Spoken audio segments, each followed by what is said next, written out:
It's a fighting chance at a better future. He is the brainchild behind an innovative after-school program called Emagine. It's all designed to get inner-city students into college. And not only, though, did he pick up much of the tab for the program, but when he wanted to raise funds to make sure every member of the graduating class would have a laptop for college, he went the extra mile. Actually, he went the extra 26.2 miles, running the Boston Marathon to raise money. And all that hard work has definitely paid off.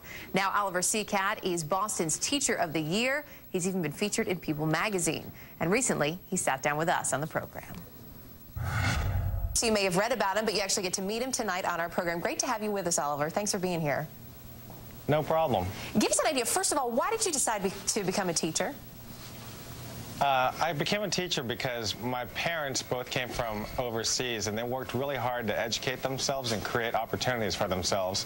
So I wanted to be that person to help others who are like them make that multi-generational change and educate them too. So is that also part of the reason behind why you started Emagine?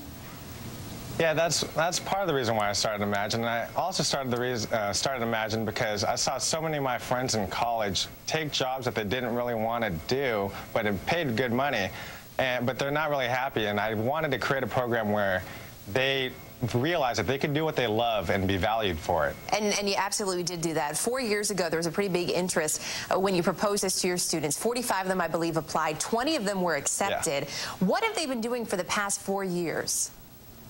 On top of all the academic skills that we've built with them, we've done everything. I mean, we've done anything we could to push their comfort zones. We went out to very fancy dinners, shows in the city. We went out of the city to go whitewater rafting and down to New York City to just really push their comfort zones and really see what they're made of when they're pushed to a limit where they've never been before. And talk about pushing to limits. All of this, as we mentioned before, most of this was done out of your own pocket and some fundraising. One of the fundraisers you did this year, you ran the Boston Marathon. No small feat. Yeah. In an effort to raise money so that all 20 kids who are headed to college in the fall could have a laptop. How are you doing on that goal?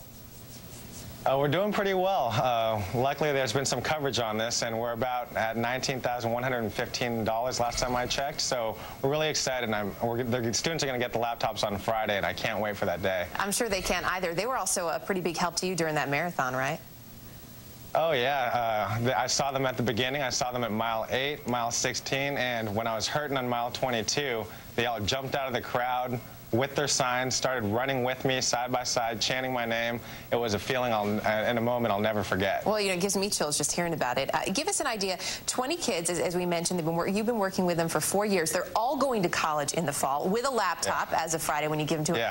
What are some of them going to pursue? What have they discovered is their passion? Oh, I'm getting chills just thinking about it. One of them, he wants to major in business, but he's going to give acting a try. Another student, she didn't know what she wanted to do, but now she knows she really wants to help other students and help teens go through the drama that they went through. I have someone who wants to be in film and TV, so he'd love to be here tonight.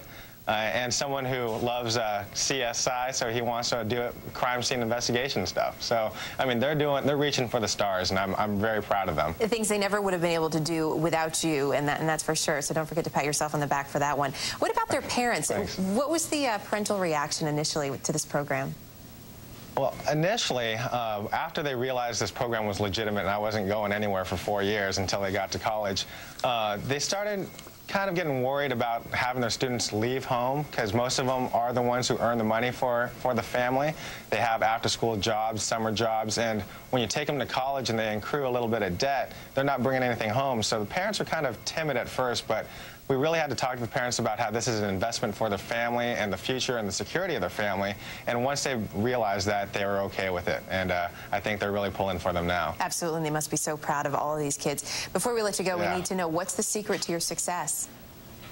I think it just comes down to one fundamental belief. Our secret to success is just we believe that any student can achieve if you hold them to high standards and you build relationships with them to really get to understand what makes them tick. And once you do, you can connect with them and they'll soar. Well, you've obviously connected with 20, and I'm sure many more than just these 20 that we've been reading about. So a big thank you for all of us, because they're going to be doing a lot for the rest of the country in the future. And you're on next to Chicago, but Emagine will hopefully be continuing in Boston as well. Thanks again for your time, Oliver. It will.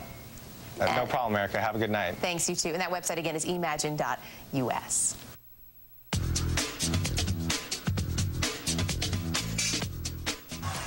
The